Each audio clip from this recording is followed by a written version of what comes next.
संजीव उनियाल जी, अब जरा लोगों के लिए बताइए कि ये सारे मुद्दे आपस में एक हैं क्या? हिंदुत्व, हिंदुत्ववादी, रोजगार, महंगाई, ये सब कुछ एक है, इसीलिए महंगाई की रैली में हिंदुत्ववादी की बात हुई थी, या ये अलग अलग है और इनमें कंफ्यूजन हो जाता है? मुझे दो तीन बातें लगती हैं दिनेश, कि शायद हिंदुत्व, हिंदूवादी वाले प्रांगण में आना, और दूसरा एक बहुत बड़ा प्रांगण जिस पर कि पॉलिटिकल पार्टीज लगातार बहस किया करती, लगातार अटैक किया करती थी और लगातार उन मुद्दों को सामने पेश किया करती थी, वो मुद्दे शायद गायब हो गए। पूरी हिस्ट्री चेंज हो गई है।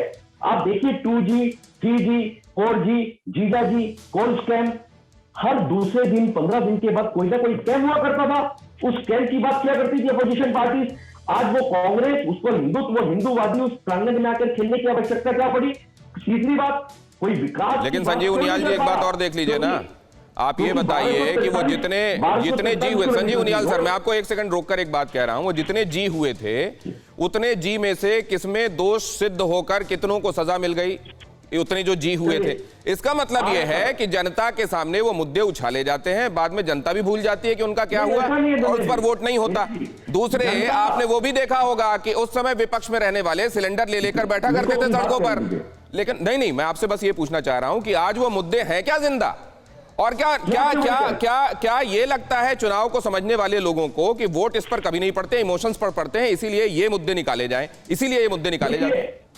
एक सरकार जो कि लगातार इतना बड़ा काम कर रही है, 1243 किलोमीटर लॉन्ग पूर्वांचल, गंगा, क्या किस तरह की अवध एक्सप्रेस, इस तरह की चीजों को डेवलप करने वाली 70 जगह एम्स जैसे हॉस्पिटल्स बनना, लगातार जो है वो इस तरह का हॉस्पिटल्स का निर्माण, एम्स का निर्माण, आप विकास की बात नहीं कर पा रहे हैं, इसलिए आप हिंदुत्व और हिंदी की बात करते हैं। वहां पर भी आप जो है बिल्कुल धाराशायी हो जाते हैं। गंगा में डूबना ये तो नहीं बताता कि आपको किसी ने कहा कि आप चुल्लू भर पानी में डूब मरो, फिर आप क्यों घबरा रहे हैं? अगर एक व्यक्ति गंगा में डुबकी लगा रहा है तो आपको उसने ये तो नहीं कहा कभी कि आप चुल्लू भर पानी में डूब मरो। तो इस तरह का व्यवहार ये लोग क्यों कर रहे हैं? तो इसलिए कर रहे हैं शायद कि इनको लगता है कि आज हम उस बराबरी नहीं कर सकते डबल इंजन सरकार की। इन्होंने वो सरकारें देखी हैं जब 2 इंजन तो होते थे, पर एक इंजन दूसरी तरफ चलता था, दिनेश जी आपके दर्शकों के माध्यम से बताना चाहता हूं, और दूसरा इंजन दूसरी तरफ चलता था। परंतु जब 2 इंजन कोऑर्डिनेट करते हुए एक साथ चहलकदमी करते हुए जब बढ़ते हैं तो उनकी स्पीड, मुझे लगता है आपकी बात पर सुरेंद्र सिंह राजपूत को जोड़ना चाहते हैं, उसके फौरन बाद प्रेम शुक्ला जी आपके पास आ रहा हूं। सुरेंद्र राजपूत जी, अगले 30 सेकंड। मुझे, हाँ सर, मुझे लग रहा था संजीव उनियाल जी कोई राजनीतिक समीक्षक है या कोई पत्रकार है, लेकिन मुझे नहीं पता था कि भारतीय जनता पार्टी घोषित और थिएटर प्रवक्ता है। अब इन्होंने कहा 1247 किलोमीटर का पूर्वांचल, अरे भाई कुछ पढ़ लिख के आ जाया करो।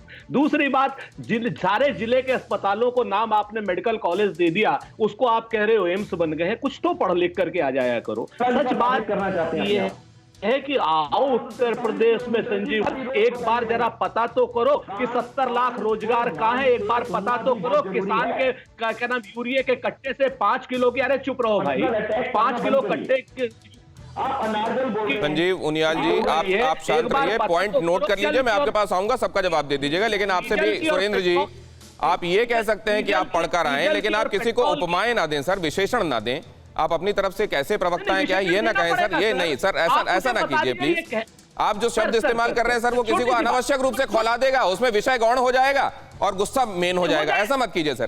प्रेम शुक्ला जी के पास जाने दीजिए मुझको। प्रेम शुक्ला जी, मुझे बता दीजिए, सर आपके 30 सेकंड हो गए। प्रेम शुक्ला जी के पास प्लीज जाने दीजिए मुझको।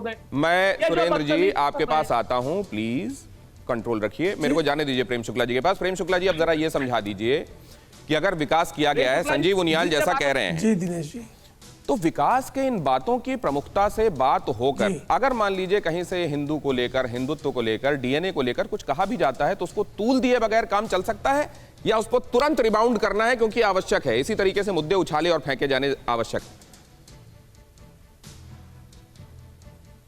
देखिए, आपके पैनल में सबसे अधिक पढ़े लिखे होने का दावा करने वाले श्रीमान राजपूत जी ने एक मुद्दा उठाया हिंदुत्व का, और ये हिंदुत्व का मुद्दा कांग्रेस हिंदुत्व का विरोध को याद से नहीं कर रही है।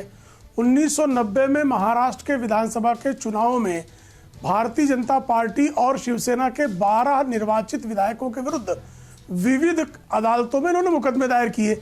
उसमें से एक मुकदमा कांग्रेस के नितिन भाऊराव पाटिल ने मनोहर जोशी के विरुद्ध किया।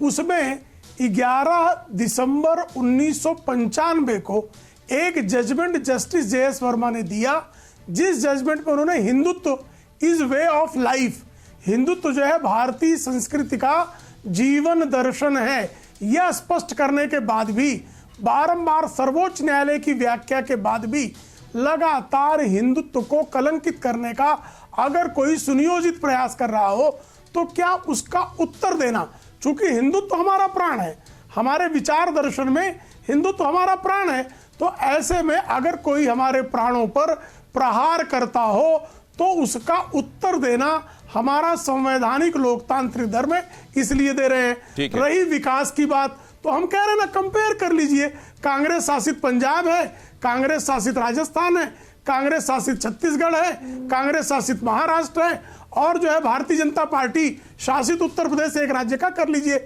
महंगाई की बार बार बात करते हैं, आप बताइए ना कि पेट्रोल और डीजल उत्तर प्रदेश की तुलना में राजस्थान में 15 से 20 रुपए प्रति लीटर महंगे होने का क्या औचित्य है? जब केंद्र सरकार ने एक्साइज ड्यूटी घटा दी तो राजस्थान की सरकार और अन्य भारतीय जनता पार्टी शासित राज्यों ने वैट ड्यूटी कम कर दी।